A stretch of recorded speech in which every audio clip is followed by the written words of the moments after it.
రాష్ట్ర వ్యాప్తంగా వైఎస్ఆర్ కాంగ్రెస్ పార్టీ నాయకత్వంలో మెడికల్ కాలేజీల ప్రైవేటీకరణను వ్యతిరేకిస్తూ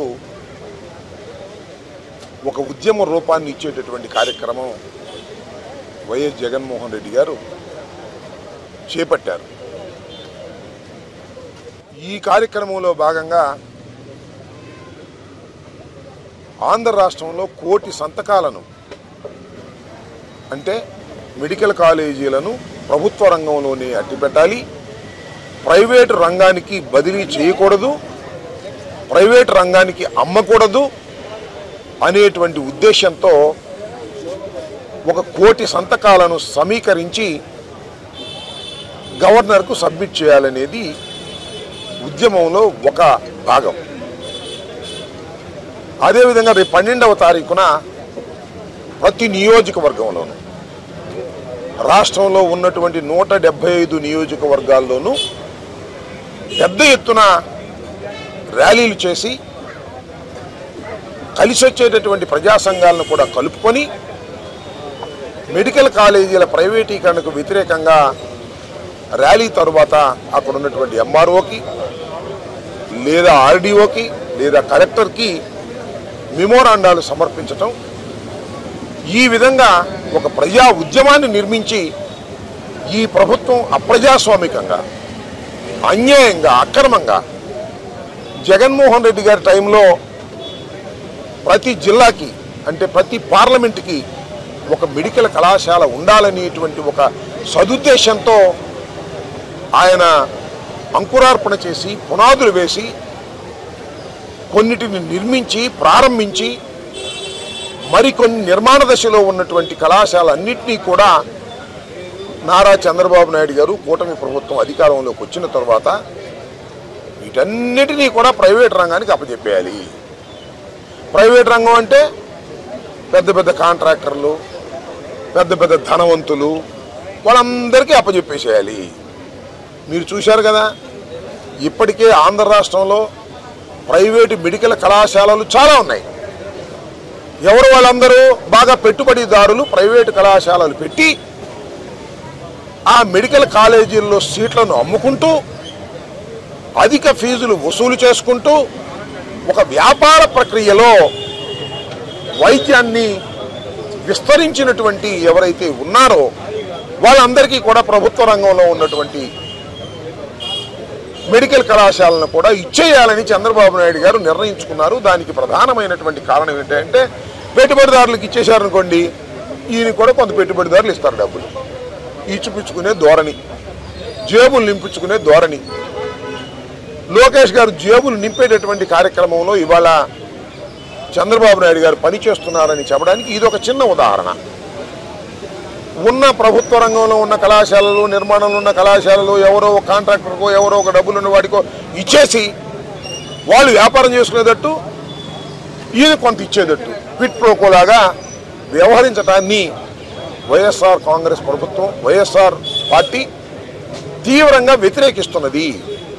మా హయాంలో వీటన్నిటినీ పేద ప్రజలకు ఉపయోగపడాలని, పేద ప్రజలకు వైద్యం కావాలని, పేద విద్యార్థులు చదువుకోవాలని ఒక సదుద్దేశంతో మేము ప్రారంభించినటువంటి దీన్ని నట్టేట ముంచేటటువంటి కార్యక్రమం చంద్రబాబు నాయుడు గారు చేస్తున్నారు. కాబట్టి దానికి వ్యతిరేకంగా ప్రజా ఉద్యమాన్ని నిర్మించే క్రమంలో ఈ రోజున గుంటూరులో న్యాయవాదుల యొక్క నాయకత్వంలో జిల్లా అధ్యక్షులు భగవాన్ గారు, టౌన్ అధ్యక్షులు కృష్ణారెడ్డి గారు, అలాగే వెంకటరెడ్డి గారు, ఇంకా శ్రీనివాస్ గారు, ఇంకా పెద్దలు చాలామంది ఉన్నారు. వాళ్ళ పేర్లన్నీ చెప్పడం సాధ్యపడదు. కానీ పెద్ద ఎత్తున న్యాయవాదులందరూ కూడా ఇవాళ ఈ కార్యక్రమాన్ని చేపట్టారు. సింబాలిక్ ఇక్కడ కూర్చొని మేము సంతకాలు సేకరణ చేస్తున్నాం.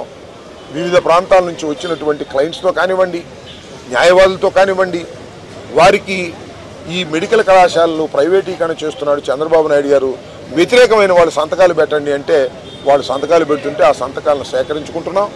ఇవన్నీ కూడా ఒక ప్రజా ఉద్యమంగా నిర్మించి ఒక ఒత్తిడిని ప్రభుత్వం మీద తీసుకొచ్చి మెడికల్ కళాశాలను ప్రభుత్వ రంగంలోనే ఉంచే విధంగా చేసి ఆ విధంగా పేద ప్రజానీకానికి, రాష్ట్ర ప్రజానీకానికి మేలు చేయాలనే సదుద్దేశంతో నిర్మించబడుతున్నటువంటి ఈ ఉద్యమానికి ప్రజలందరూ కూడా మద్దతు పలకాలని, సంతకాలు చేయాలని నేను మీ ద్వారా కోరుకుంటూ 12వ తారీఖున అన్ని నియోజకవర్గాల్లోనూ జరిగేటటువంటి పెద్ద ఎత్తున జరిగేటటువంటి ర్యాలీల్లో వైఎస్ఆర్ కాంగ్రెస్ పార్టీ శ్రేణులే కాకుండా ఎవరైతే ఈ ప్రైవేటు రంగాన్ని వ్యతిరేకిస్తున్నారో వాళ్ళందరూ కూడా వాలంటీర్గా పాల్గొని జయప్రదం చేయవలసిందిగా మిమ్మల్ని హృదయపూర్వకంగా మీడియా ద్వారా కోరుతున్నాం. సోషల్ మీడియాలో నేను అనని మాటలు కూడా పెట్టేస్తున్నారు. ఆ ఏబిఎన్ రాధాకృష్ణ, ఆ బిఆర్ నాయుడు. నేను నిన్న తిరుపతి వెళ్ళాను. తిరుపతిలో బంధుమిత్రులతో ఫ్యామిలీతో వెళ్ళి అక్కడ దర్శనం చేసుకున్న తర్వాత వెంగమాంబ ఉచిత భోజనశాలకు వెళ్ళి భోంచేశాను. భోజనం చాలా బాగుంది అని ప్రశంసించాను. నీట్గా జరుగుతుందని నేను చెప్పాను. అది కొత్తగా జరుగుతుంది కాదు. 1985లో ప్రారంభించబడినటువంటి ఉచిత అన్నదాన ప్రసాదం అప్పటి నుంచి ఇప్పటి వరకు సాగుతూ ఉంది. 27,000 కోట్ల రూపాయలు దానికి నీబోటి వాళ్ళు ధర్మాత్ములు ఇచ్చారు. ఆ డబ్బులన్నీ ఉన్నాయి. నీట్గా చేస్తున్నారు. ఎప్పుడు చేస్తున్నారు? బిఆర్ నాయుడు వచ్చిన దగ్గర నుంచే చేయట్లా, కూటమి ప్రభుత్వం వచ్చిన దగ్గర నుంచే చేయట్లా, 85 నుంచి చేస్తున్నారు. ఇవాళ నేను అది ప్రశంసిస్తే ఈ ఎల్లో మీడియా బిఆర్ నాయుడిని మెచ్చుకున్నానంట. బిఆర్ నాయుడు నేను ఎందుకు మెచ్చుకుంటాను? బిఆర్ నాయుడు ఏమన్నా భక్తుడా? బిఆర్ నాయుడు అనే వ్యక్తి ఒక వ్యాపారస్తుడు, ఒక పొలిటికల్ బ్రోకర్. ఆ బిఆర్ నాయుడిని నేను మెచ్చుకున్నానని, ఆ బిఆర్ నాయుడికి ప్రశంసలు అందించానని ఎవరు చెబుతున్నారు? బిఆర్ నాయుడు ఛానల్లోనే చెబుతున్నారు. నా ఛానల్లో పెట్టుకున్నాను తీసుకెళ్ళి. ఎందుగా ఇలా చేస్తున్నా నాకు అర్థం కాల. నారా చంద్రబాబు నాయుడు గారు కూడా దైవాన్ని వాడుకుంటున్నాడు. ఏ విధంగా రాజకీయంగా వాడుకుంటున్నాడు విన్నారా? ఎంత దుర్మార్గం అండి. చంద్రబాబు నాయుడు గారు కూటమి అధికారంలోకి వచ్చిన తర్వాత చంద్రబాబు నాయుడు ఏమంటాడు? జగన్మోహన్ రెడ్డి గారి టైంలోనంట నెయ్యిలోనంట పంది కొవ్వు గెలిచిందంట, నెయ్యిలోనంట పశువుల కొవ్వు గెలిచిందంట. ఆ నెయ్యి లడ్డూలుగా తయారైందంట. ఆ లడ్డూలు దేశవ్యాప్తంగా తిన్నారంట. అక్కడ ఇక్కడ శ్రీరామ దాన్ని ఓపెన్ చేశారు కదా అయోధ్య, అక్కడ కూడా లడ్డూలు పంపించారంట. ఏంది ఇది? వాళ్ళందరూ వాంతులు చేసుకోవాలా ఏంటి? నాకు అర్థం కాలే. There is a strict steps ఉన్నాయి. కొంత నెయ్యి కల్తీ ఉందని సర్టిఫైడ్ చేస్తే తిప్పి పంపించామని వాళ్ళు ఈవోనే చెప్పాడు. చంద్రబాబు నాయుడు వడ్డేశారు, తినేశారు, కక్కైనా అంటున్నాడు. ఎంత దుర్మార్గమయ్యా మీ దుంపదేగా. దేవుణ్ణి అడ్డం పెట్టుకుని సుబ్బారెడ్డి గారి మీదో, దేవుణ్ణి అడ్డం పెట్టుకుని జగన్మోహన్ రెడ్డి గారి మీదో, దేవుణ్ణి అడ్డం పెట్టుకుని మా పార్టీ మీదో ఇలా బురదల్లే కార్యక్రమానికి నీచానికి చంద్రబాబు నాయుడు దిగజారిపోయాడు. ఇవాళ కూడా అదే తంతు. నేను దర్శనం బాగా జరిగిందంటే అద్భుతమైన దర్శనం వెంకటేశ్వర స్వామి జరిగిందంటే అది తెలుగుదేశం గొప్పతనమా, కూటమి గొప్పతనమా, భగవంతుడు గొప్పతనం. అక్కడ వెంగమాంబ ఉచిత అన్నప్రసాద కేంద్రంలో అద్భుతమైన భోజనం ఉందంటే ఇవాళే లేదు, 85 నుంచి ఉంది భోజనం బ్రహ్మాండంగా. నేను ఇవాళ చూశాను కాబట్టి చెప్తే బిఆర్ నాయుడు బ్రహ్మాండంగా చేస్తానని చెప్పానని చెప్తున్నారు. సిగ్గుండాలా, లజ్జ ఉండాలా? ఏది పెడితే అది వాడుకునేటటువంటి కార్యక్రమం ఈ బిఆర్ నాయుడు. ఆయన కూడా రాధాకృష్ణ కూడా అతని ఛానల్లో కూడా వేశాడు. నా వార్తలు ఎప్పుడు వేయరాళ్ళు, ఈ మాత్రం వేశారు. చాలా సంతోషం. నెగిటివ్గాను పాజిటివ్గాను వేస్తున్నారు. ఇట్లాంటి పిచ్చి వేషాలు వేసానుకో మీ మీద యాక్షన్ తీసుకుంటాం. నాది ఒక చిన్న యూట్యూబ్ ఛానల్ ఉంది. దానిలో నేను రకరకాల అభిప్రాయాలు చెబుతూ ఉంటాను. దాన్ని వక్రీకరించి చేసేటటువంటి వ్యక్తుల మీద ఖచ్చితంగా యాక్షన్ తీసుకుంటానని కూడా ఈ సందర్భంగా నేను చెప్పదలుచుకున్నాను. ఒకటి చాలా ఇప్పుడు కూడా చెప్తున్నా, వెంగమాంబ ఉచిత అన్నప్రసాద కేంద్రం 1985 నుంచి ఇప్పటి వరకు దిగ్విజయంగా జరగబడుతుంది. అద్భుతమైనటువంటి అన్నప్రసాదాలు దానిలో పెడుతున్నారు. చాలా శుచిగా శుభ్రంగా పెడుతున్నారు. అద్భుతంగా ఉంది. ఎవరైనా భక్తులు వెళ్ళినప్పుడు మీకు తీరుకుంటే వెళ్ళి నేను భోంచేసినట్టుగా భోంచేసి రండి, బాగుంటుంది. చక్కని భోజనం, ఒక పచ్చడి, ఒక కూర, ఒక స్వీటు, ఒక హాటు, సాంబారు, రసము, మజ్జిగ, సింపుల్, ఉచితం. ఎంతమంది వెళ్తే అంతమంది. 90,000 మందికి పెడుతున్నారు రోజుకి. ఇప్పటి నుంచి కాదు, 1985 నుంచి, నాయుడు వచ్చిన దగ్గర నుంచి కాదు, చంద్రబాబు వచ్చిన దగ్గర నుంచి కాదు, 1985 నుంచి. దాన్ని నేను అద్భుతంగా ఉందయ్యా స్వామివారి ప్రసాదం అంటే మా బిఆర్ నాయుడిని పొగిడారు, మా చంద్రబాబుని పొగిడారు, మా కూటమిని పొగిడారు. ఏం పోయేగాలం వచ్చారు మీ దుంపలు లేగాని. ఈ చిన్న చిన్న యూట్యూబ్ ఛానల్స్ కూడా నిజం ఒప్పుకున్న రాంబాబు. నిజం ఒప్పుకునేదండి నాకు అర్థం కాల. బాగుందిరా బాబు అంటే నిజం ఒప్పుకున్నా. ఇలా పిచ్చి వేషాలు వేసి ఏదో విధంగా మీడియా వాళ్ళ చేతిలో ఉందని మీడియాని వాడుకునేటటువంటి పరిస్థితి చేస్తున్నారు. ఇది దుర్మార్గం. భగవంతుడు చంద్రబాబు నాయుడిని క్షమించడు, భగవంతుడు బిఆర్ నాయుడిని క్షమించడు. ఒకసారి భగవంతుడు క్షమించగా మైనర్ అదేది ల్యాండ్ మైన్ పేలింది, ఏదో ఆయుష్ ఉండి వచ్చారు, సంతోషం. కానీ ఇలాంటి పాపాలు చేస్తే ఇంకా శిక్షిస్తాడనేది కూడా గుర్తుపెట్టుకోమని చెప్తారు. బీహార్ కాదు, పుడుకున్నా కూడా అతనికి జగనే గుర్తొస్తాడు.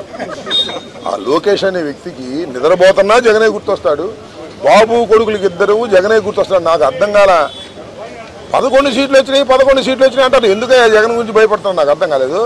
ఉదయచ్చుగా 11 సీట్లు వచ్చినండి, రోజు జగన్ గురించి భయపడటమే. అంటే జగన్ దేదీప్యమానంగా పెరుగుతున్నాడు, దినదిన ప్రవర్ధమానంగా పెరుగుతున్నాడు, ప్రజల్లోకి వెళుతున్నాడు.